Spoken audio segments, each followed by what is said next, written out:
নমস্কাৰ বন্ধুসকল, মই বিনোদ শৰ্মা। আজি আমি কথা পাতিম গুগল মেপত কিদৰে আপোনাৰ ওচৰত থকা ৰাজহুৱা অনুষ্ঠান প্ৰতিষ্ঠানৰ নাম কিদৰে গুগল মেপত এড কৰিব পাৰি, ভৰাব পাৰি তাৰ বিষয়ে কথা পাতিম বন্ধুসকল।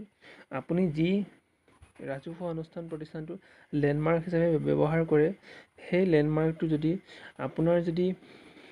আপুনি যদি জানিছে সেইটো গুগল মেপত আপলোড হোৱা নাই, আপুনি যিটো অনুষ্ঠান প্ৰতিষ্ঠানৰ যদি লেণ্ডমাৰ্ক দিয়ে কিবা ফৰ্ম ফিল আপ কৰোঁতে, সেই লেণ্ডমাৰ্কটো যদি আপোনাৰ গুগল মেপত নাই, আপুনি তেতিয়া কি কৰিব, আপোনাৰ যিটো মোবাইল আছে আপোনাৰ মোবাইলৰ পৰা 1 মিনিটতকৈ কম সময়ৰ ভিতৰত আপুনি গুগল মেপত এড কৰিব পাৰে। বন্ধুসকল, কেনেকৈ এড কৰিব মই আপোনাক গোটেইখিনি ষ্টেপ বাই ষ্টেপ প্ৰচেছটো কৈ দিম।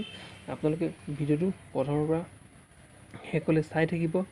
আৰু লগতে বন্ধুসকল, আপোনালোকে যদি কিবা ব্যৱসায় প্ৰতিষ্ঠানৰ লগত যদি জড়িত হয়, তেতিয়া সেই গোটেইখিনি কেনেকৈ আপলোড কৰে গোটেই প্ৰচেছখিনি একেই হয়।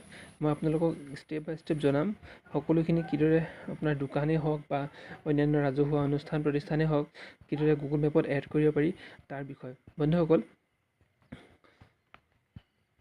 ভিডিঅ'টি প্ৰথমৰ পৰা শেষলৈ চাই থাকিব। মই আপোনালোকক উদাহৰণস্বৰূপে দেখাই আছোঁ।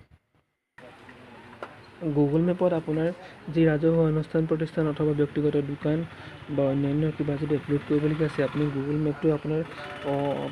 মেপটো থাকিব লাগিব। গুগল মেপ এপ্লিকেশ্যনটো যদি আপোনাৰ মোবাইলত নাই, আপুনি ডাউনলোড কৰি ল'ব। ডাউনলোড কৰাৰ পিছত কি হয় আপুনি চাব, গুগল মেপটো যেতিয়া অন কৰিব, আপোনাৰ ডাটাটো অন থাকিব লাগে, প্লাছ আপোনাৰ লোকেশ্যনটো অন থাকিব লাগে। তাৰপিছত আপুনি গুগল মেপটো অন কৰাৰ লগে লগে আপুনি চাব বাওঁ চাইডে ওপৰত 3টা লাঞ্চ থাকে। সেই 3টা লাঞ্চত আপুনি দবাব। দবাৰ পিছত তলত চাব আপুনি এড এ মিচিং প্লেচ থাকে। সেই মিচিং প্লেচটো যাব। মিচিং প্লেচত যোৱাৰ পিছত আপোনাৰ দুই ধৰণে আহে। আপোনাৰ ওপৰত আপোনাৰ বিজনেছ পাৰপাছৰ কাৰণে, তলত আপোনাৰ যদি নিজৰ ঘৰো আপুনি যদি মেপত যদি আপলোড কৰিম বুলি ভাবে, আপুনি নিশ্চয় আপলোড কৰিব পাৰে। ইয়াত আপোনাৰ মই এটা দোকান আপলোড কৰিব বিচাৰিছোঁ। মই দোকানটো চিলেক্ট কৰিলোঁ, বিজনেছ পাৰপাছৰ কাৰণে চিলেক্ট কৰিলোঁ।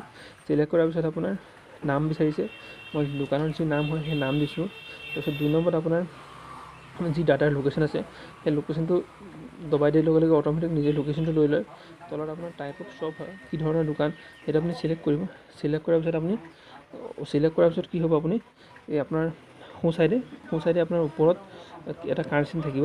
সেই কাৰ্চিনটোত আপোনাৰ দবাই দিয়াৰ লগে লগে আপোনাৰ ৰিকুৱেষ্টটো গুগল মেপে একচেপ্ট কৰিব আৰু 7 দিন 8 দিন 10 দিনৰ ভেৰিফিকেশ্যন হ'ব। ভেৰিফিকেশ্যনৰ ভিতৰত আপোনাৰ যদি দোকানখন যদি সঁচাকৈ আছে, আপোনাৰ কি হয়, গুগলে আপোনাৰ যি দোকানৰ নাম, আপুনি যি ঘৰৰ নাম বা অন্যান্য ৰাজহুৱা অনুষ্ঠান প্ৰতিষ্ঠানৰ নাম যদি তাত আপুনি দিয়ে, তেতিয়া কি কৰিব, গুগল মেপে আপোনাৰ ভেৰিফিকেশ্যনটো কৰাৰ পিছত আপোনাৰ ছাকচেছফুলি মেপত আপলোড কৰি দিব।